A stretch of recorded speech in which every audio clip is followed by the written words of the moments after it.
Het belangrijkste nieuws van Curaçao in het Nederlands. Extra Journaal. Vers van de pers. Gino Bernardina, ik wil graag met je praten over de verkiezingen. Die zijn belangrijk. Meer dan 30 jaar volg je dit. Hè? Dit zijn niet je eerste verkiezingen. Je hebt heel veel ervaring in de verkiezingen van Curaçao. Je hebt de afgelopen periode heel veel gesprekken gevoerd met mensen bij Tresor Cugino, veel partijleiders.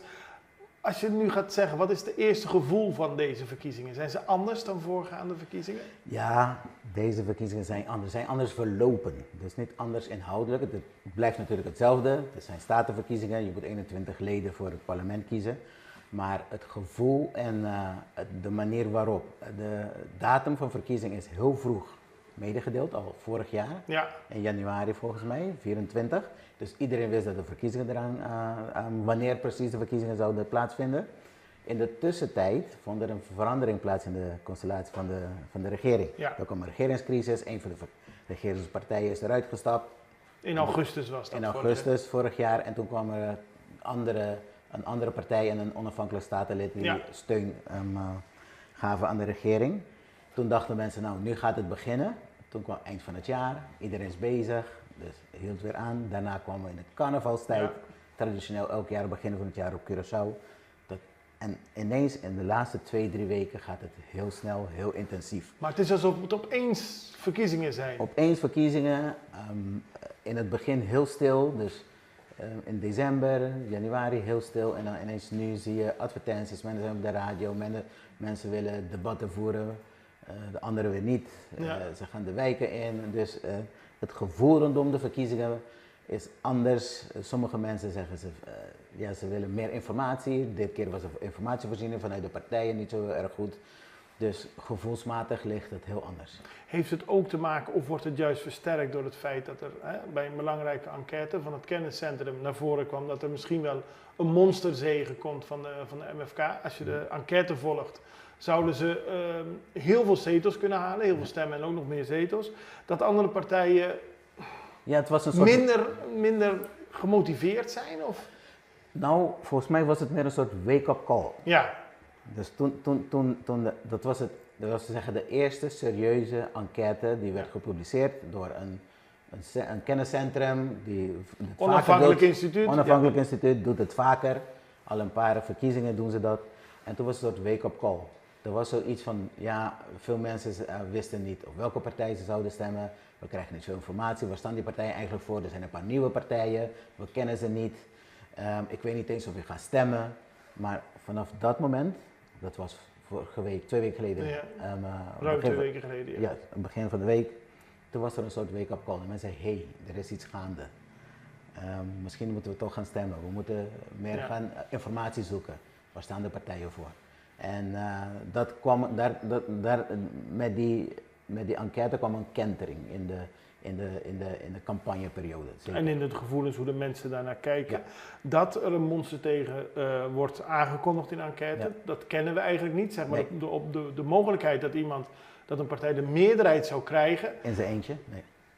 Dat is ook iets heel bijzonders. Voor Curaçao zeker. Ja. Andere eilanden, zoals op Aruba, Sumatra. Hebben we het vaker gehad. Hebben we vaker gehad, maar in Nederland gebeurt het niet. Nee. En hier is het eigenlijk ook nooit gebeurd dat er één partij een meerderheid van de zetels binnen in het parlement krijgt, in zijn eentje. Nee, dat is nooit gebeurd. Als dat gebeurt, stel dat het gebeurt, dan verandert er niks verder aan het systeem. Er blijft gewoon een regering en er blijft een oppositie in het parlement. Er blijft een oppositie in het parlement, alleen krijg je een situatie dat er maar één partij dus in de regering zit. En je weet het, net zoals in Nederland hebben we weer een coalitiesysteem. Dat zorgt voor de checks and balances. Ja. En dat is het uitgangspunt van het onze systeem. Parlementaire democratie. Ja, onze parlementaire democratie systeem dat we hebben. Maar ja, de kiezer zal vrijdag laten weten waar ze op gaan stemmen. En het feit dat de MFK zo weinig actief is in debatten, is dat ook iets nieuws? Ja, want tot 4 jaar geleden deed iedereen gewoon mee aan de debatten. Iedereen gewoon mee aan de debatten. En ineens dit jaar lijkt het een bewuste keuze van de partij om dat niet te doen. Waarom doen ze dat?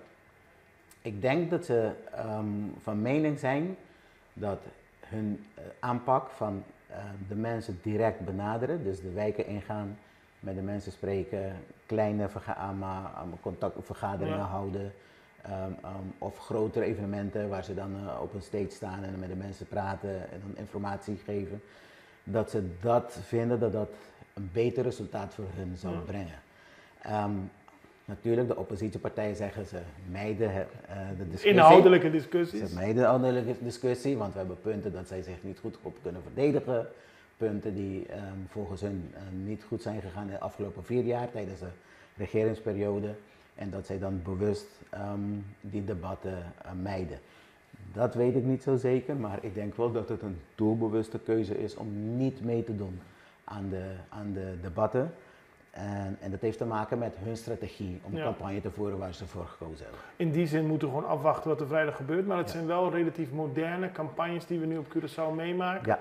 Michiel Corsau is alom vertegenwoordigd met billboards. Ja. MFK doet het meer vanuit de regering en op hun eigen manier. Correct. We hebben een nieuwe stap in het campagnevoeren gezien op Curaçao. En je ziet veel partijen die veel meer op social media bezig zijn. Ja, veel filmpjes. Veel filmpjes, dingen die via de app worden rondgestuurd. Hier op Curaçao is Facebook nog heel populair, dus daar wordt ook veel informatie, filmpjes, kandidaten die zich voorstellen. En dat kan, naar mijn mening, ook een beetje gevaarlijk zijn. Als je kijkt naar de demografie, de bevolking van Curaçao, zie je dat een grote groep kiezers wat oudere leeftijd zijn. Ja. En die zitten minder op sociale media. Ze zitten minder op sociale media of ze weten niet goed hoe ermee om te gaan, dus ze krijgen niet alle informatie, ze weten niet hoe de informatie te zoeken. Dus ik weet niet of het campagne voeren zonder de traditionele media een effect zal hebben aanstaande vrijdag. Ik heb een voorgevoel van wel. Dat er ook minder mensen gaan stemmen uiteindelijk. Minder mensen stemmen of dat de mensen, laten we zeggen, niet alle informatie tot zich hebben kunnen nemen en dan hun keuze niet echt gebalanceerd is. Mensen die bijvoorbeeld traditioneel voor bepaalde partijen kiezen of van plan waren om voor een bepaalde partij te kiezen en dan toch zeggen van, ja, maar ik heb niet zoveel gehoord tijdens de campagne waar ze voor staan. En dan toch misschien een andere keuze gaan maken. Dat soort dingen kan je krijgen, dat minder mensen gaan stemmen. Maar dat kwam ook voor in de enquête, hè, dat iets van, volgens mij 1/3 van de geënquêteerden nog niet wist of ze gingen stemmen. Nog niet wist of ze gingen stemmen, is te veel. We wachten het af. Dankjewel en we zullen er nog veel over spreken, maar in ieder geval beloven het wel spannende verkiezingen te worden. Het beloven spannende verkiezingen te worden. Als ik iets mag zeggen over de thema's waarover we het hebben, er zijn veel overlappende thema's ook. Bijvoorbeeld economie, iedereen heeft het over economie. Aan de ene kant de regeringspartijen of partijen die in de regering, op een bepaald moment in de regering hebben gezeten, wijzen op de groeicijfers. Natuurlijk, ja. En de partijen die in de oppositie hebben gezeten zeggen ja, economische groei, maar we hebben sociale problemen op het eiland. Ja. Dus de groei is niet, we hebben niet gebruik kunnen maken van die groei, zodat de algehele levensstandaard op het eiland omhoog is gegaan. De mensen klagen over kosten levensonderhoud, alle partijen hebben het erover. Onderwijs, sociale situatie in de wijken, diversificatie van je economie. Ja. Dus we hebben alleen nu niet alleen maar op toerisme. Op toerisme, diversificatie. Velen hebben het daarbinnen over, de productie van je eigen voedsel. Ja, dat is ook een echt belangrijk thema. Dat is ook een belangrijk thema. Dus heel veel partijen, hervormingen ook, fiscale hervormingen, alle partijen hebben het erover.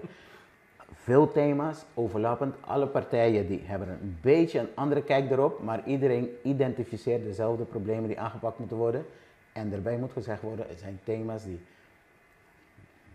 volgens mij, afgelopen 25 jaar, steeds weer terugkomen tijdens verkiezingen. Dus er is ook iets dat je kan merken, dus ze hebben het erover, ze identificeren de problemen, maar het is nog steeds niet gelukt om ze ook daadwerkelijk aan te pakken. Iedereen wil beter onderwijs, iedereen wil meer lokale voedsel, betere landbouw, iedereen wil een gediversifieerde economie. Minder tape. Maar waarom hebben we dat dan niet? Juist, dat is de conclusie. Ja. Dank je.